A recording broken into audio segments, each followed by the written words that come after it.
Hello, my name is Margaret, and I'm going to try and explain the importance of phonics in the development of children's literacy. 50 years ago, these were some of the books in early primary grades. Many were just black and white, and these books would last all year. In the primary grades, each child had a graded reader from prep to year 8. At the same time, spelling word lists were studied and learnt by each child from a spelling booklet. Children were tested to gauge their ability level, which ranged from level 1 to 16. Normally, by the end of the week, these children would be tested again. If children achieved success, they would go on to the next level. If the child would fail the test, he or she would have to revise the words. Testing in the 70s was part of the curriculum, not just spelling, but reading comprehension, word knowledge, and maths. In the 1980s, we saw the introduction of the whole language approach, which focused on reading big, colourful books to young children and talking about what the children liked, about the story, the best characters, and the story's lessons. Older children at the same time were encouraged to do independent reading for 20 minutes daily and share what they were reading. The Oxford word list of 300 words were also used to reinforce children's word knowledge and enable them to write their own stories, which was part of process writing. Hence, during the 1980s and 1990s, this approach to literacy continued, with little emphasis, if any, on phonetic knowledge.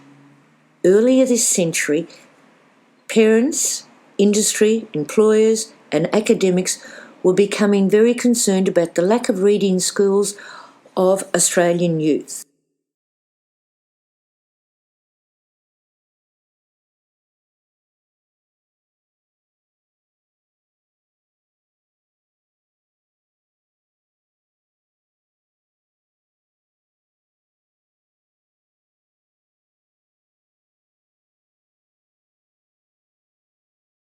But there were three main turning points.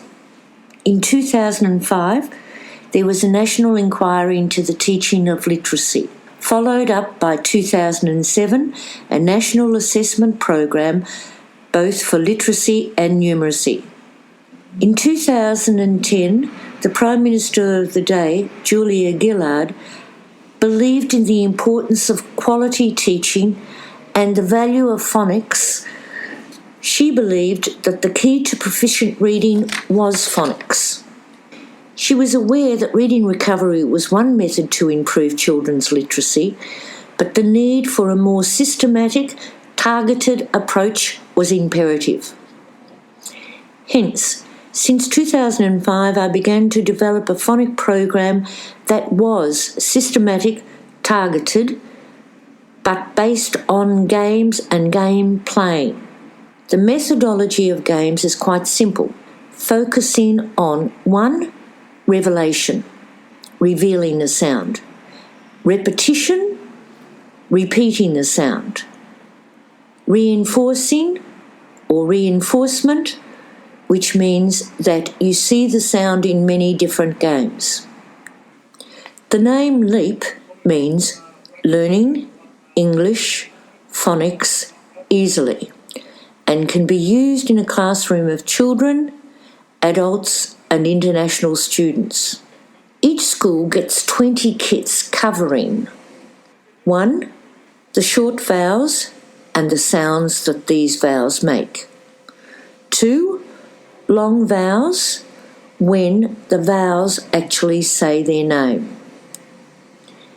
Next come the complex blends, which are a combination of sounds and vowels.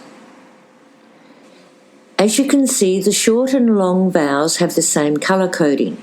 The complex blends, however, have their own unique varied colour coding, which enables teachers and students to see their unique characteristics.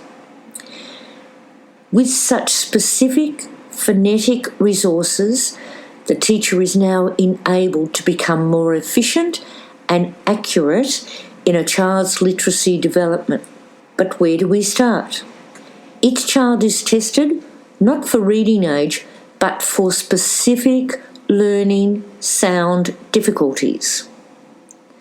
Groups are then formed of multi-aged children with the same sound group difficulty.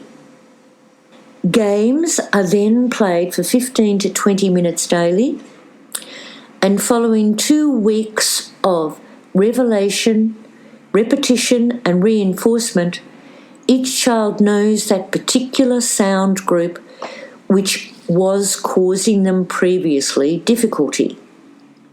Can you imagine a child who had difficulty with reading is now capable of reading 2,400 words within 1 year of the LEAP program?